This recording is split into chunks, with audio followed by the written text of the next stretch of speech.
रुक जाओ, बस हो गया। ओ भाऊ, अभी ना पहले समझ लो, बाद में आराम से छापने का पूरा पूरा मौका मिलेगा। बस बस, काफी टाइम दिया था कॉपी का मतलब फॉर्मेट रेडी करने के लिए, ठीक है।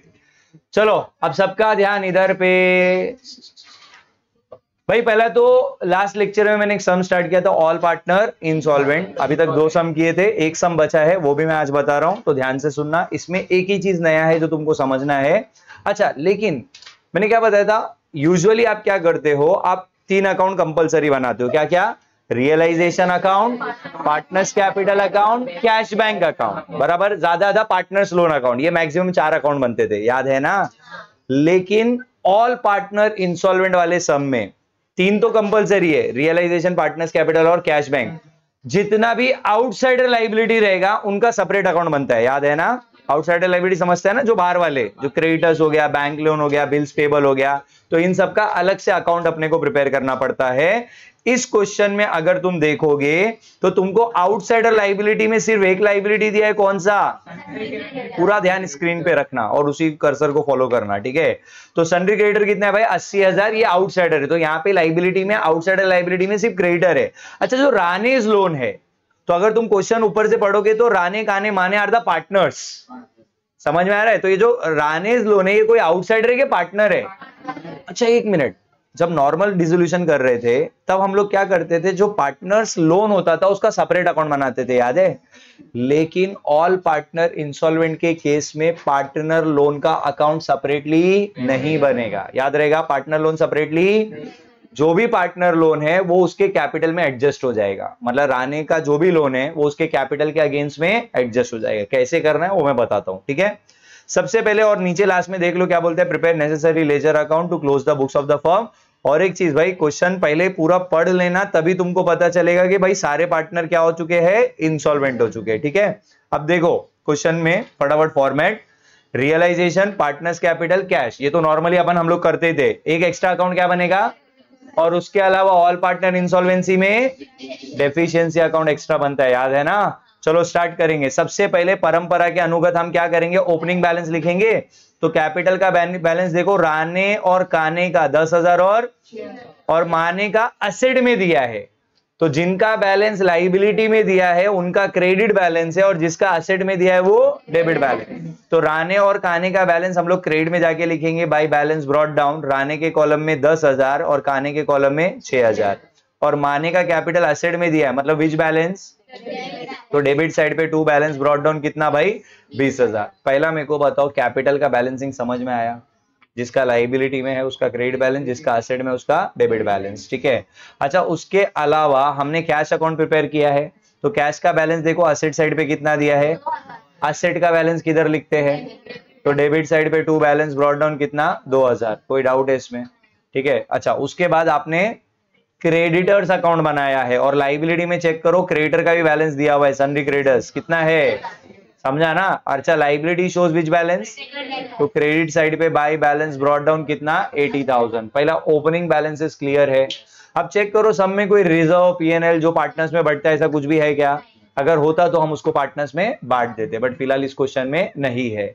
अब हम क्या करेंगे, ये जो असेट्स तुमको दिखाई दे रहे हैं उनको क्लोज करके रियलाइजेशन के किधर ट्रांसफर होता है, तो रियलाइजेशन के डेबिट में जाके हम लिखेंगे टू सन्ड्री। अच्छा एक मिनट, एक चीज मैं बताना भूल गया, जो मैंने स्टार्टिंग में तुमको एक्सप्लेन किया। मैंने क्या बोला था, पार्टनर लोन नॉर्मल क्वेश्चन रहेगा तो अलग से हम लोग अकाउंट बनाते हैं, बट ऑल पार्टनर इंसॉल्वेंसी में आप क्या करोगे, पार्टनर लोन को रिस्पेक्टिव पार्टनर के कैपिटल से एडजस्ट कर दोगे।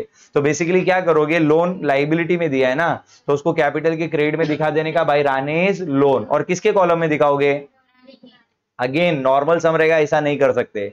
ये सिर्फ कब करने का, ऑल पार्टनर इंसॉल्वेंट में। Is it clear? ठीक है। अब आ जाओ वापस से, असेट्स को क्लोज करके कहां ट्रांसफर करेंगे, रियलाइजेशन के, तो रियलाइजेशन के डेबिट में लिखेंगे टू सन्ड्री एसेट। जल्दी बताओ, पहला क्या है, कितना था, 6,000। फिर उसके बाद डेटर कितना है, 40,000। कोई डाउट?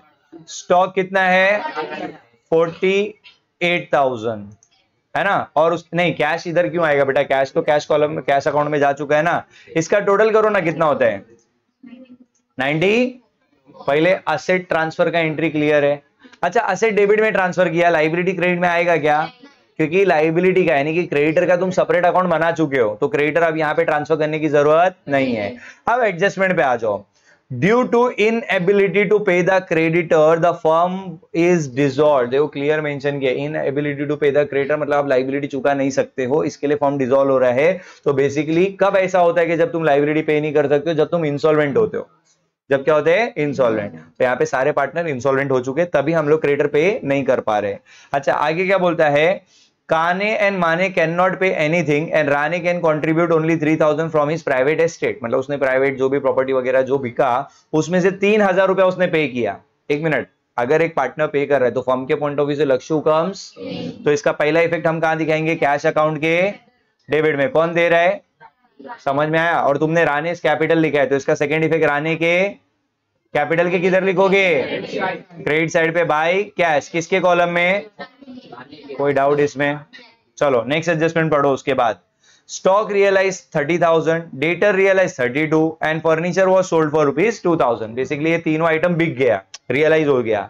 तो जल्दी से मेरे को बताओ, असेट जब भी रियलाइज होता है तो हम रियलाइजेशन में किधर दिखाते हैं? तो रियलाइजेशन के क्रेडिट में हम क्या लिखेंगे? बाय अंडरलाइन करके, फिर कौन कौन सा भाई जब रियलाइज होगा तो पैसा ही मिलेगा ना, तो इसके लिए कैश। अच्छा क्या क्या कौन सा आइटम से कितना रियलाइज हुआ?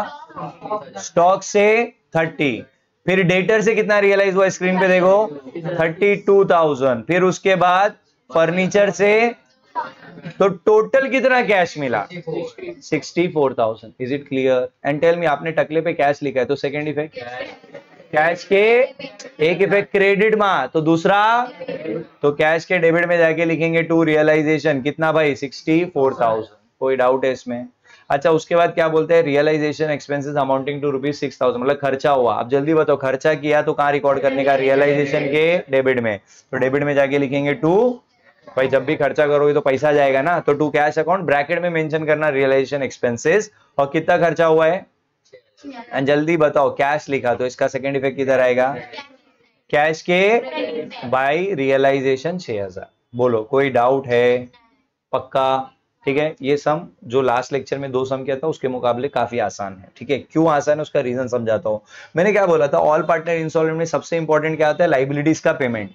अच्छा मेरे को बताओ, सब लोग कंगाल हो चुके हैं, तो फर्म भी तो कंगाली हो चुका है, तो फर्म पूरा लाइबिलिटी तो पे नहीं कर सकता, तो अपने को चेक करना पड़ता है कि भाई लाइबिलिटीज का पेमेंट कितना हो पाएगा। और यहाँ पे टेंशन क्यों नहीं है मालूम है? बिकॉज यहाँ पे एक ही लाइबिलिटी है। पिछले सम में तुमने देखा था एक क्रेडिटर था, एक बिल्स पेबल था, और दोनों अनसिक्योर्ड था, तो अपन ने रेशियो निकाल के लाइबिलिटी पे किया था। और अगर सिक्योर्ड अनसिक्योर्ड दिया रहेगा तो पहले किसको देने का? सिक्योर्ड को, बाद में अनसिक्योर्ड। बट यहाँ पे तो वो सब टेंशन है ही नहीं, यहाँ पे एक ही लाइबिलिटी है। तो जितना भी तुम्हारे पास कैश अवेलेबल है पूरा का पूरा उठा के तुम किसको दे दोगे? क्रेडिटर्स को। क्या बोला? पूरा का पूरा किसको जाएगा? क्रेडिटर को। लॉजिक समझा? तो पहला चेक करते कैश में कितना बैलेंस है अपने पास। मेरे को बताओ कैश के डेबिट में कितना है? 69। और क्रेडिट में तो एक्चुअल बचा कितना? 63 बचा ना। और ये पूरा 63,000 किसको पे करोगे? भाई क्रेडिटर्स को पे करेंगे। तो क्रेडिटर पहले क्रेडिट में था, अभी पेमेंट करेंगे तो क्या लिखेंगे? टू। भाई पेमेंट करोगे तो पैसा ही दोगे ना, सो टू कैश अकाउंट। कितना पे करेंगे? ये 63 कैसे है ये समझा क्या? क्योंकि मेरे पास कैश उतना ही अवेलेबल है। क्लियर है? अच्छा यहाँ कैश लिखा तो इसका सेकंड इफेक्ट कैश के बाय क्रेडिटर्स अकाउंट कितना? 63,000। और जैसे ही तुम ये पेमेंट करोगे तुम्हारा कैश फिट्टूस हो जाएगा, मतलब टैली हो जाएगा, क्योंकि जितना कैश बचा था वो तुमने पे कर दिया, तो तुम्हारे पास कैश में कुछ भी नहीं बचा। Is it clear? कैश क्यों टैली हुआ ये समझा? अच्छा अब एक और सवाल।